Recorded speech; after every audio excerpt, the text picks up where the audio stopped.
And away we go.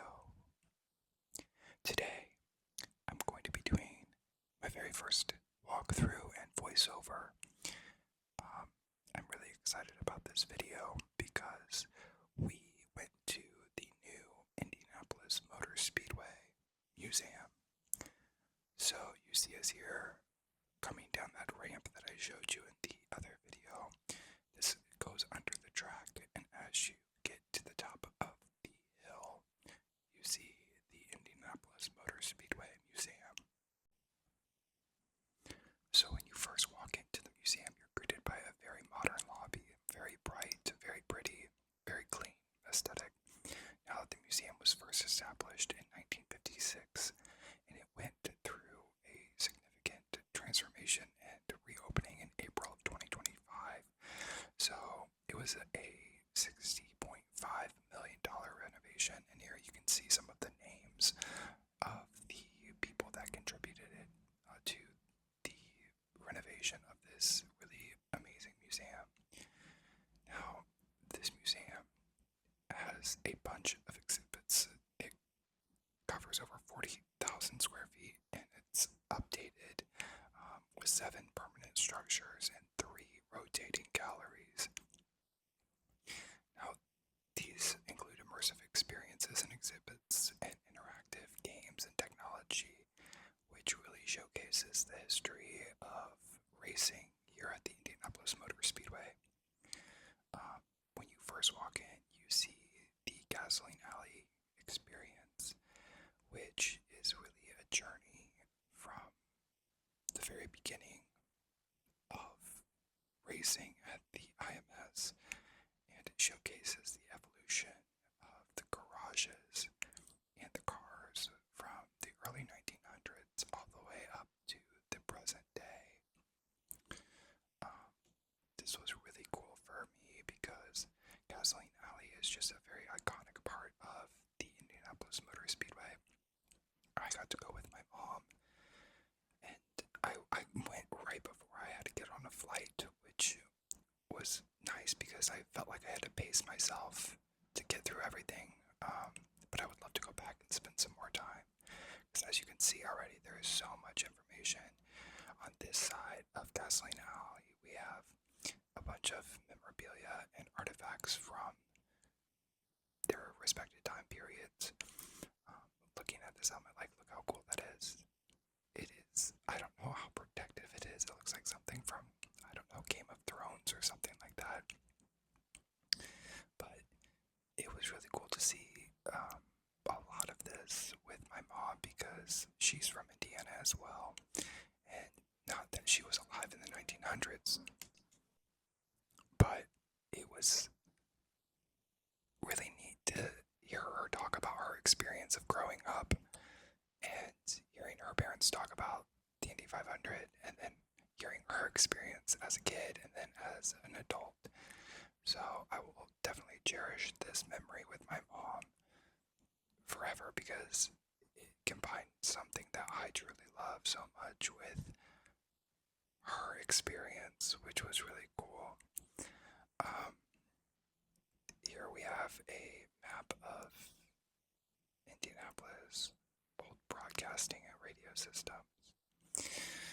But like I said, you can see the evolution of the cars from the very first moment that you walk in, and I think they do a really great job of showcasing the time and the era. So here we have a Lotus Ford, and my mom was like, oh, Lotus this, Lotus that. And you also can see the transformation, not only the car, but the respected technology that comes along with the advancement of time. So, at the very beginning, you don't see a TV at all, but then we start seeing, TVs, radios, computers, and the advancement of technology along with the advancement of the car. So, this part of the museum is really meant to open you up to the experience by maintaining a level of respect for what has come before today. You have tracks next to the cars and their drivers. You could probably spend hours on end in here and still not be able to get through every single piece of information that is displayed. This museum collection includes over 300 cars in it, and more than 25 Indy 500 winning cars are on display here. It's a really just cool experience. I think I'm gonna, probably repeat myself over and over again about how incredibly amazing this is and what an experience it was for me. But I'll try to keep that top of mind as I do this voiceover.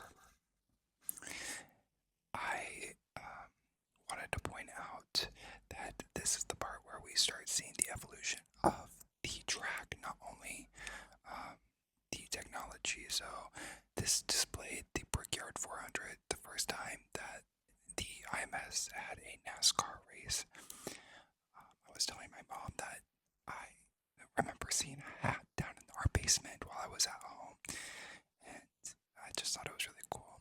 Here I'm pointing to the laptop and just, saying how much detail they put into this exhibit, showing the transformation of time. It really does feel super immersive. And then my mom was over here and she was like, oh, this was 1996. And I thought it was very sweet that she was just as invested with helping me learn. Because, this whole exhibit taught me so much, and I was only there for like an hour and a half. But here we are at the end of this exhibit. It is showing the era of really what today has become.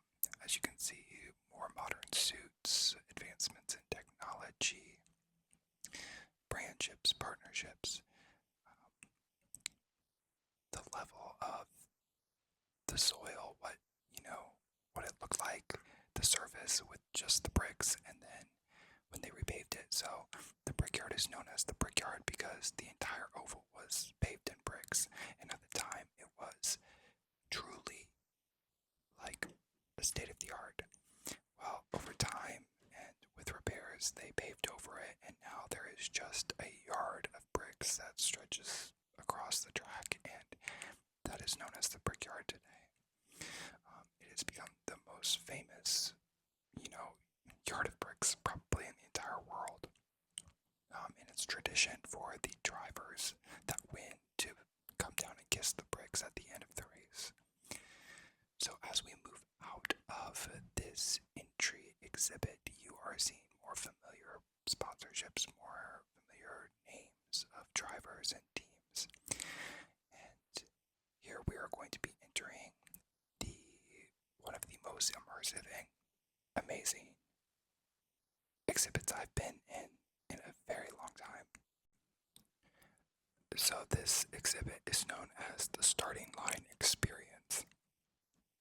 And again, you are exiting through a hallway of very historical pieces all the way up to modern day. Now, the Starting Line Experience features a dynamic display of 3 cars. So as you can see, it is the front row of the current Indianapolis 500. So when I saw this was right before, this was like the second week of May. So we have Scott McLaughlin, Will Power, and Joseph Newgarden.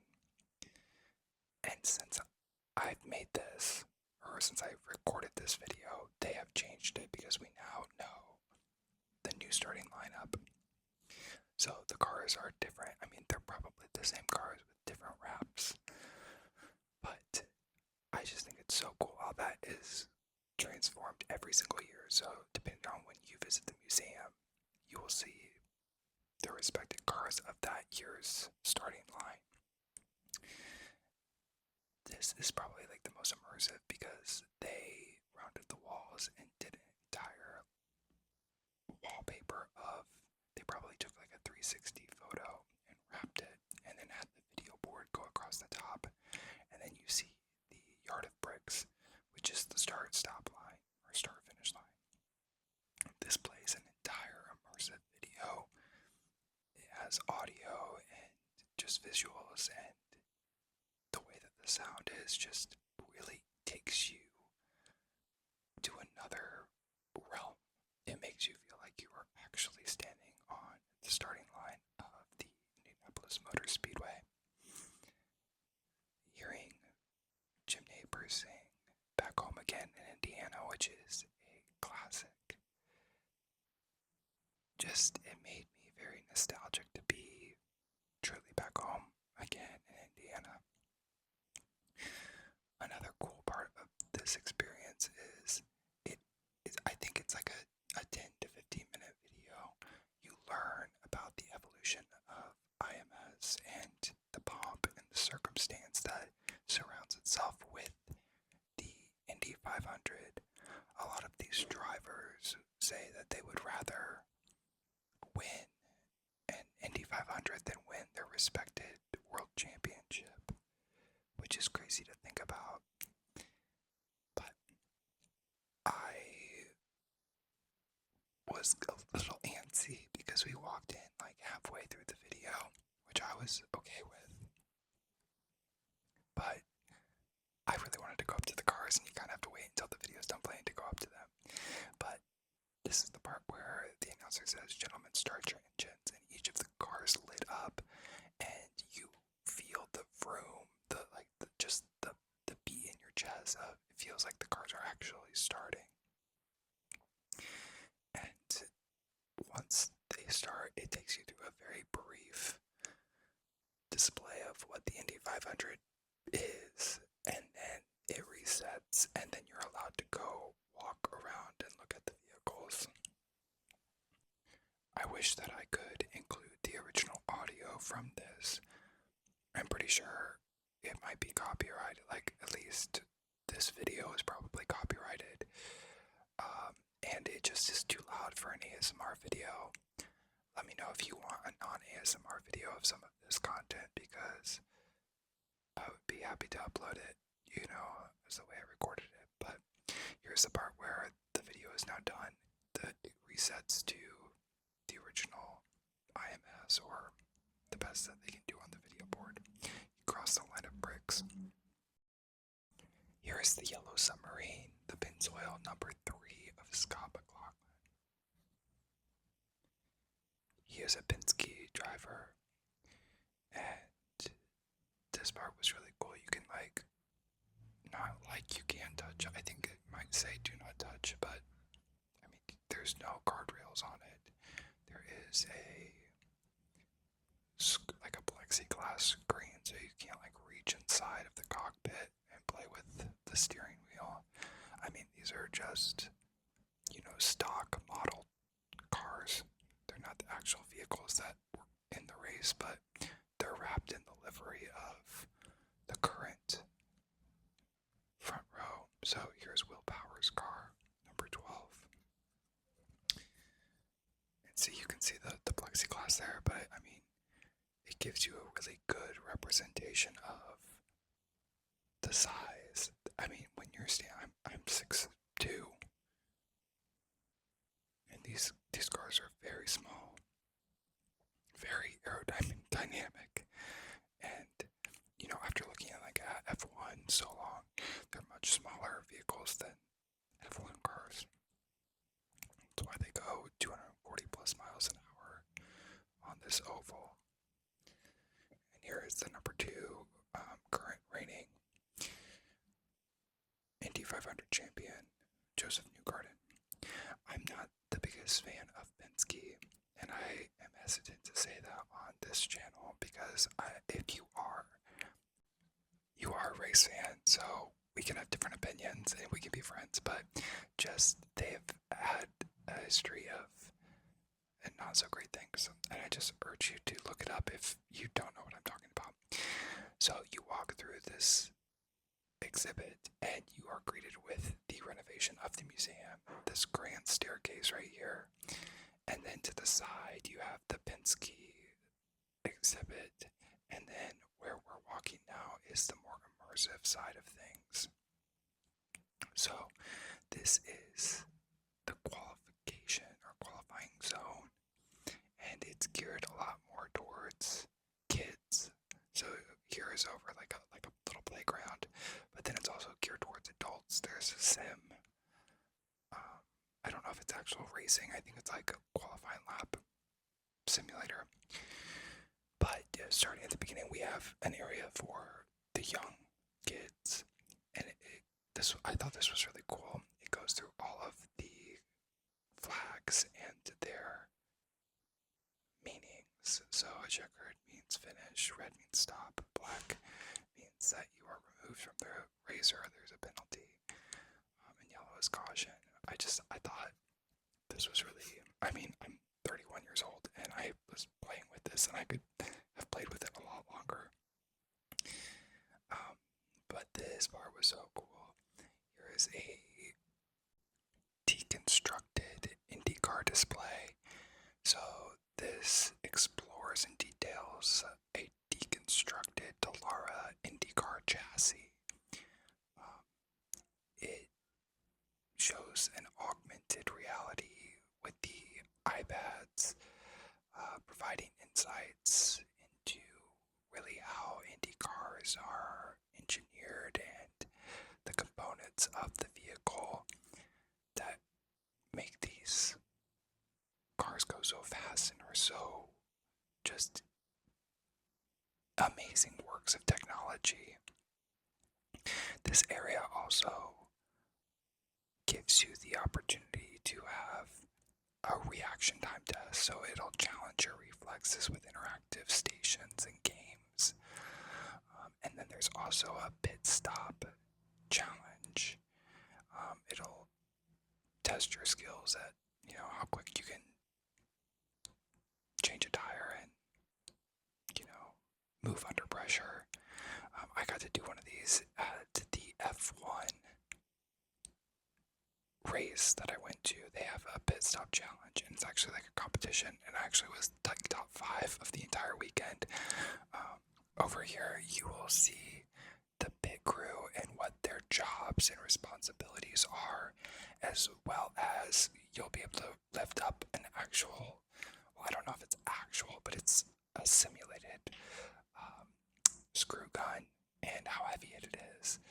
It also tells you the difference between the tire compounds. So here we see, it's very similar to F1 if you're familiar with that. IndyCar does use Firestone tires instead of Pirelli. It's, been something that has changed throughout time, just like F1. And then it gives you right here, like what the wheel gun does and how heavy it is. So I told my mom to come try to pick it up, and she was like, oh my god, I can't even lift it. It was just another moment for me that I was like, oh, this is a really cool experience with my mom. Here you see her try to lift it up, and she's like, oh, I can't even lift it. Oh, my mom. But yeah, these tires aren't replica to size. Obviously, they're a lot smaller, but it gives you a more immersive and hands-on experience of what things are and how they built this car. The difference between IndyCar and F1 now is that IndyCar still refuels during races. So this here gives you the information on refueling and the refueling hose. It's still very dangerous, but cars are not obviously refueling in F1. They banned that a long time ago, but IndyCar still does. So it's very scary. I hate watching pit stops. Not only are they slower because they're also, refueling, but it gives me a level of anxiety that I don't have to worry about in F1. But we didn't really walk through the back of it, but there's simulation and strategy and a lot more to that exhibit that I just didn't have time to go through. So here we're in the Penske Gallery exhibit, and this is really a dedication to the unparalleled legacy that Team Penske most successful team in the history of Indianapolis 500. Roger Penske owns the Indianapolis Motor Speedway. They basically just have a monopoly on the sport, which can be viewed in so many different ways. I obviously am here to just show you and walk through this museum and to provide the color that I gained from the experience over giving my opinion on any specific team or driver, I should say. But yeah, I'll just leave it there for that. If you're an IndyCar fan, you probably have seen what has happened. I kind of explained what happened in the starting grid walkthrough.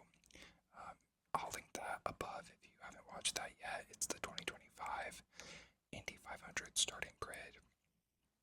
And both Joseph Newgarden and Will Power were in violation of the rules and were penalized and pushed to the back of the grid. That's all I'll say about that, because here we're going through drivers. Elio Castroneves, though, is one of my favorite drivers, and he drove for Penske, so I'm not here to shit on Penske or, influence anyone's decisions. I just urge you to look up and do your research. That's all I'll say. But this was really cool because it walks through all of the Penske winners, and this is where my mom really was just so incredibly immersed. As you can see, Elio Castroneves is one of the all-time greats, winning the race 4 times. And we'll see that a little bit later in the video. There's a special exhibit for the 4-time winners. But this exhibit shows the historic cars that Team Penske and its drivers have. It shows the legendary trophies and artifacts. So you can view a range of trophies and different artifacts like the rings that celebrate the team's achievements and contributions to motorsport. And it also gives, obviously, the driver tributes that we just walked through. So, this museum, like I said, it went under a $60.5 million renovation, and it added 40,000 square feet to an updated space. So before, it was just kind of like a big room with a bunch of cars. Literally, that's all it was. It looked like a warehouse almost. I went with my grandma. And obviously now you can see how much of a true museum and immersive transformation this has gone through. I really loved being able to get this close to the cars, and I don't think you're supposed to. I think they say do not touch, but just having the ability to reach out and look at some of these award-winning cars of their, time, the most advanced of their time. I don't know. My mom was pointing here. The milk is a tradition, drinking milk, and one of the drivers who won the Indy 500 chose to drink orange juice. I think they ended up paying him, they sponsored him to drink milk at the end, but that was what my mom was pointing to. Here are just some other trophies and photographs of winners of Team Penske. I walked over here and saw more of the trophies that I think display a really cool time capsule. So here's a B1, an NTT Next trophy from 2024 compared to some of these that were won 40, 50 years ago.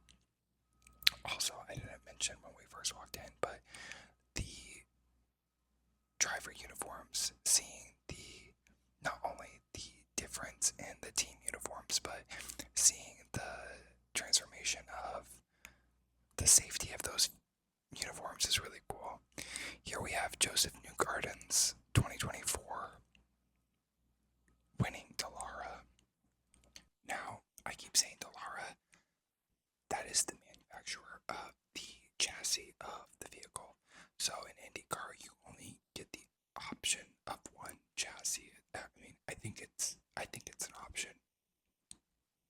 Excuse me, I don't think it's an option. I think you are required to have that chassis made by Dallara, but you get the choice of two engines. So you can run a Chevy or a Honda, and then everything else is really up to team strategy and driver skill. So it yields more drivers winning. It's not like you have the most money so that you win all the time. There's still an element of that. However, it's a little bit different than F1 in that capacity. Here you see the baby Borgs, as they call them, and then just like the evolution of the crash helmet. It's wild how far this sport has come. And speaking of how far this sport has come, here is a 1951 Curtiss Craft. This is a 4-cylinder Offenhauser vehicle. It had a 2-speed gearbox and a 4-wheel hydraulic disc brake. It won in 1951 at the Indianapolis 500.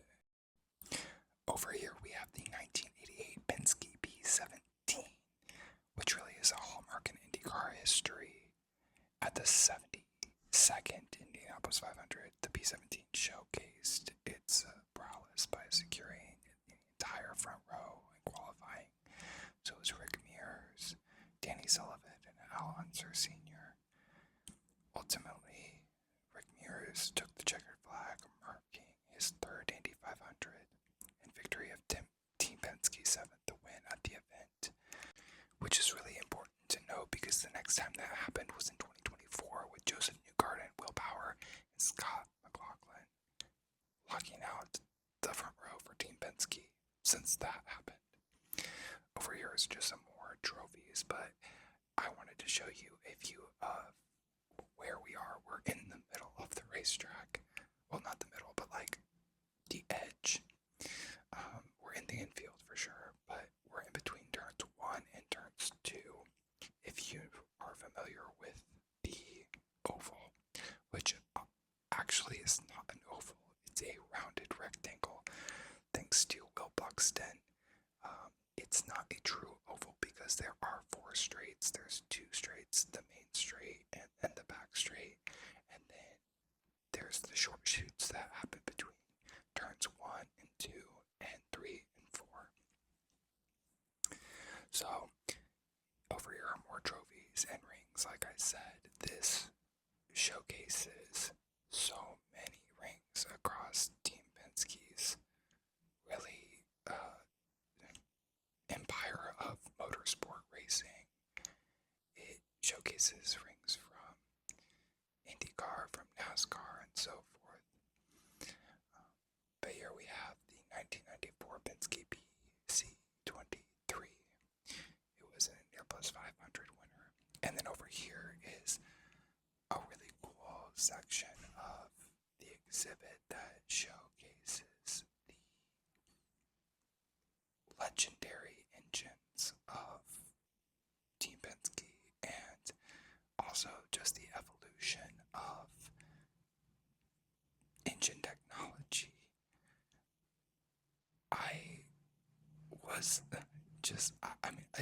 Sometimes I think I know a lot about race cars, and then I'm like, no, you don't know anything about race cars. I look at those engines and I'm like, yeah, I have no idea what that is. I know a gist of what some of those things are, but if you were to be like, okay, pick this one, what year was this? I could not tell you at all. So here we are coming out of the Penske exhibit and into the main gallery of the IMS Museum. So, like I said before, this museum holds more than 300 race cars.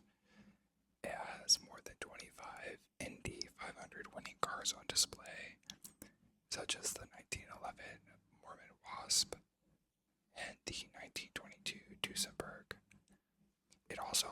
announce the Borg-Warner Trophy, which is the prestigious trophy awarded to each Indy 500 winner. It's permanently housed here at the museum, as you can see. It has each of the faces of the drivers, and if there's a multiple winner of the 500, they don't just use the same face that they've already cast.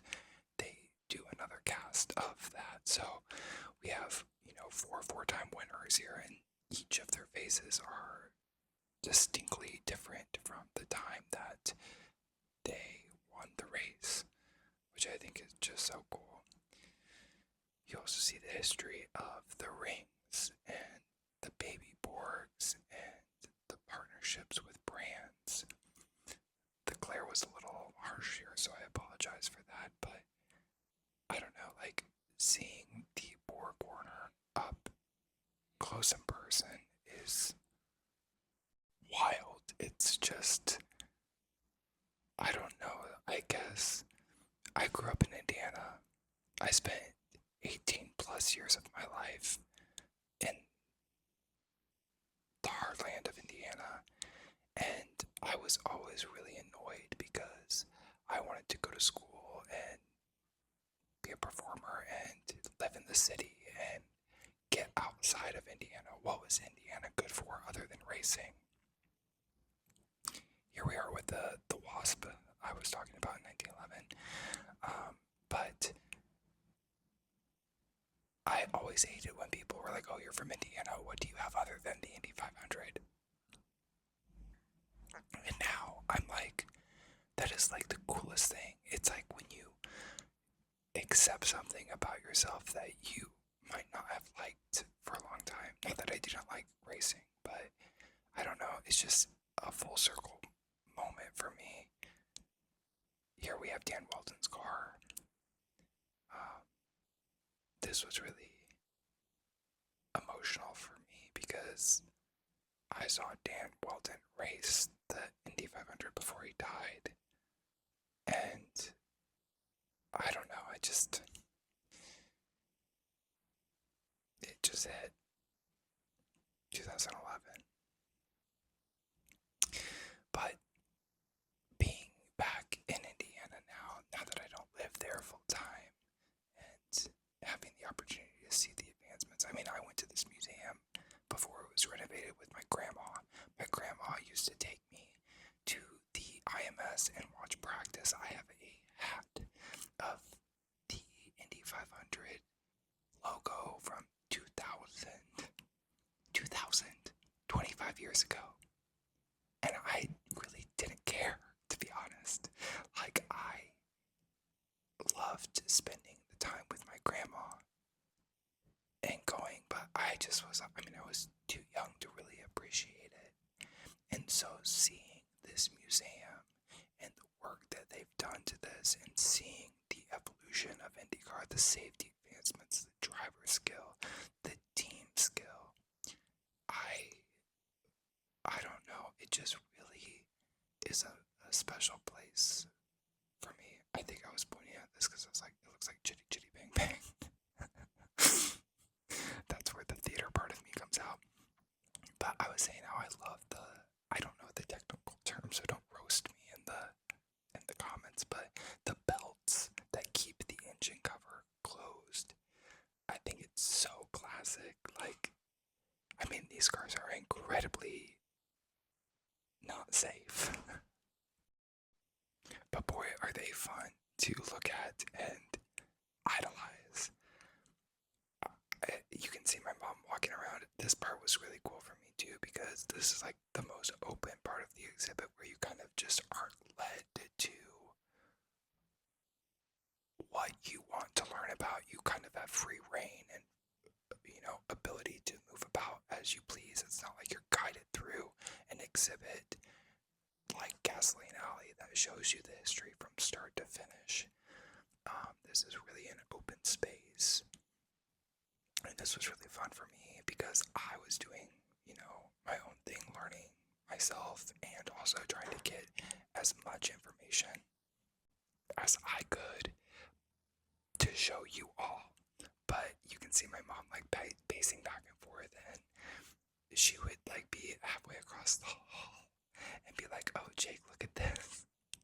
I don't know. Again, I'm gonna try to limit how like personally this was really cool for me, but I think it was really cool for my mom. I like called her the other day and I told her, hey, I'm making this video about the museum, you know. I mean, obviously she saw me filming, but I don't know, like I just told her, I was like, that really meant a lot to me. I'm very close with my mom, but I was like, that's a memory that I'll have forever. And she was like, I know, I just wish we had more time. Which made me, you know, it made me smile. So like I said, this museum has interactive displays and it also has rotating displays. And there's 3 of those rotating galleries and they show various aspects of racing history. And here we're seeing the NASCAR at the Speedway display, which shows 8 winning Brickyard 400 cars, and the milk on the mezzanine, which delivers a experience of tradition of the winners drinking milk, which we'll get to. But honestly, I saw these NASCARs and I was like, I don't know anything about that, nor do I necessarily care to learn, but I will tell you, okay, here's a story. My dad always watched NASCAR. I mean, we always watched the Indy 500, but we didn't watch all of the races, which back in the day, I don't even know if you could watch all of the races in the IndyCar series. The Indy 500 was by far the most popular.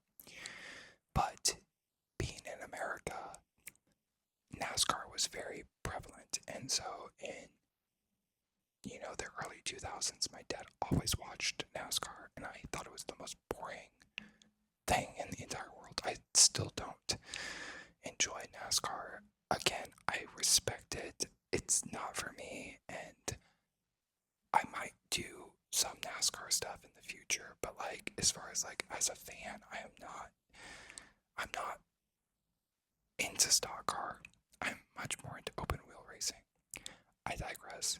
But anyway, my dad had a Jeff Gordon number 24, and it was the like iridescent paint. It was like almost like a gold color. And then he had a Dale Earnhardt number 3 diecast. And he had these, and we were watching the race that Dale Earnhardt died in. And my dad said some things to the effect of like, oh, well, if Dale Earnhardt crashes, that car that I own it'll be worth a lot more tomorrow. And I've never seen my dad so upset, because that race Dale Earnhardt died, and my dad didn't like wish it upon him. He didn't like manifest it or anything like that, but like he felt bad. It's like whenever I say something about like, I hope so and so goes into the wall, it's not like I want them to die. It's just like I want them to not do well. It's like I want you to choke at a basketball game or whatever. But I say that because like my dad was really affected by it, and so here we are with the number 3 iconic livery of NASCAR, probably the most iconic livery that has and will ever exist in NASCAR. And you know, when I went home, when I made this video, I went down to the basement after I got back home, and I looked at the diecast that my dad has, and he still has both of them. And I think it just shows like how scary the sport is, but also how immortal you can become in the sport. And speaking of immortality, we have 4 of the greatest drivers to ever exist in IndyCar history. We have the 4-time winners of the Indy 500 in this exhibit are AJ Foyt, Al Unser, Rick Mears, and Helio Castroneves. So it features their winning cars and personal memorabilia and interactive displays that celebrate their remarkable achievements. And as you can see, I'm like walking through this section very quickly because I had a flight to catch and I wanted to just get at least a walkthrough. But like you can see up in the back, there's timelines and pictures and just information that I can't wait to go back and I maybe make a part 2 of this video because I'm planning on going back this summer. So if you are, if you've made it this far in the video, thank you so much for supporting this channel. Thank you for even just clicking on this video.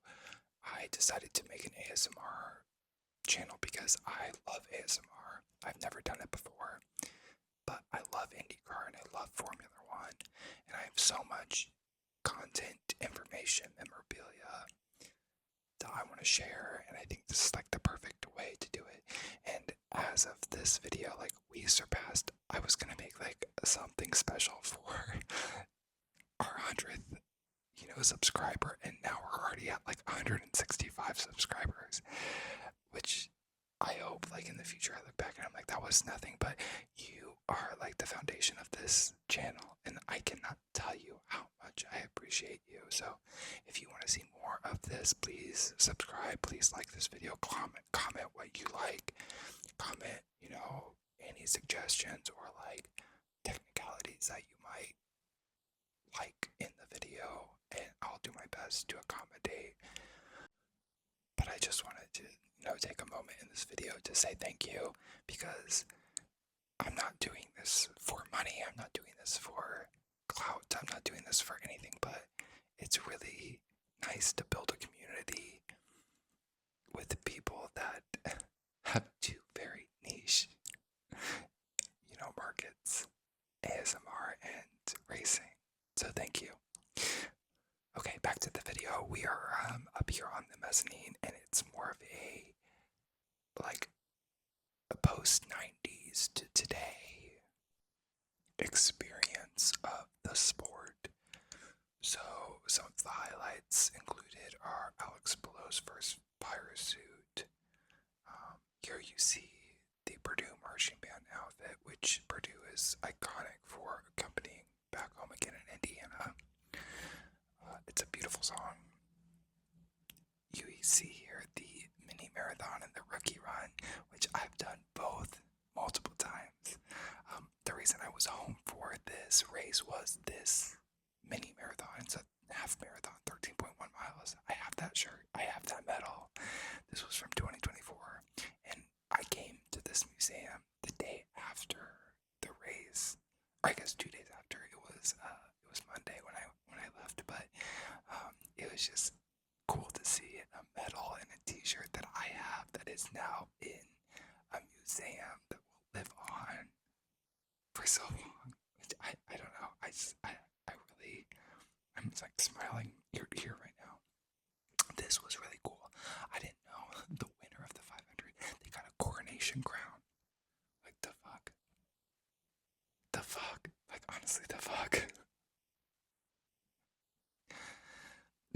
I'm not gonna say anymore because I'll get in trouble. I won't make any money on this video. Not that I'm making money now, but like I was saying, Alex Ballot's first fire suit. Here it shows you. I love this slide. What's the difference between Formula One, IndyCar, and NASCAR? It really breaks down the key differences between each vehicle. And I'm not here to shit on any sport. If you like something, go for it. You know what I mean? Like, be passionate about that. I'll be witty and funny and sassy, but I will never put you down for being passionate about something, even if that is NASCAR. Just joking. I'm gonna get in trouble. Okay, back to the terrace. Another highlight of the mezzanine section is the Brickyard 400 trophy. So this is a significant NASCAR artifact that is featured, and it's celebrated across, different racing disciplines at the Speedway. We have the Indy 500. We had F1 for a while. we had the Brickyard 400, and then it went away, and now it's back. And then here it's like an art section. I was a little confused by this, but you know, you go, you paint those paints. I will say I didn't get to spend a lot of time up here because, like I said, I was about to catch a flight, and so like we kind of had to rush through the exhibit. But here we have Kyle Larson's Hendrick Motorsport fire suit from the Brickyard. I mean, like, as you walk through the museum, you see like the transformation of like BMW, F1. I believe this is an F1. Yeah. I'm like watching this with you. Yeah, F1 was at the IMS for a while, and there was a whole debacle. I believe it was 2005 with the tires. It was like Michelin, and they were not like working, and something with the banking of like one of the turns. It created a huge fallout, to be honest, and the FIA and Ferrari, they refused to change the rules, leave it to the FIA, like fucking up everything, and still to this day.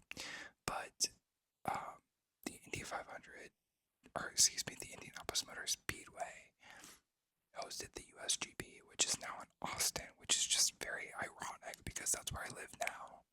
So I never saw Formula One at the IMS, but I did see that in Austin. So yeah, wild. Here's more information. I think this is like MotoGP and NASCAR and just like the different events that happened at the IMS. Here's an interactive. There's more of these that I didn't get to go to, but this is kind of like what I was showing you is the USGP was in Indianapolis, and it just gives you different information. It shows you the different track layout, so it wasn't on an oval. It uses the same infield road course circuit that the Sazio Grand Prix for IndyCar uses. I'm pretty sure NASCAR used it once or twice. But yeah, after you walk down the stairs, you're greeted at the gift shop. So we're leaving the museum now. You can see the Yard of Bricks is a constant theme throughout the entire museum. Why wouldn't it be? And then you have all this merch. So you have merch from today, all of the drivers' jerseys, IndyCar magnets and koozies and coasters. You have Pato Award here, which is one of my favorite drivers. And then you have all the hats back here, which I had to be so careful about. I, one, do not need any more hats, and two, did not need to spend any money on hats. But I wanted to, like you can see, I just walked by them. I think I can come back in the video later. This shirt I loved because it was like a play on the Pacers. And then, oh my god, this was so cool. It's one of those flipboards that like rotates to the current standings or whatever is like the most current results of a race. But it's a flipboard. I thought it was so cool. I want this jacket more than anything in the world. I'll probably go back and buy it, to be honest with you. And over here is just more t-shirts and merchandise that, you know, ranges from IMS to driver specific, or, you know, plays on teams like the Pacers. Like this jersey, like Indy 500, that is like a mock-up of a Pacers jersey, like, but it's obviously different colors and says Indy 500. Just more merchandise, so much merchandise. And then each of these pins is a pin from the Indy 500. So each year they come out with a new logo and a different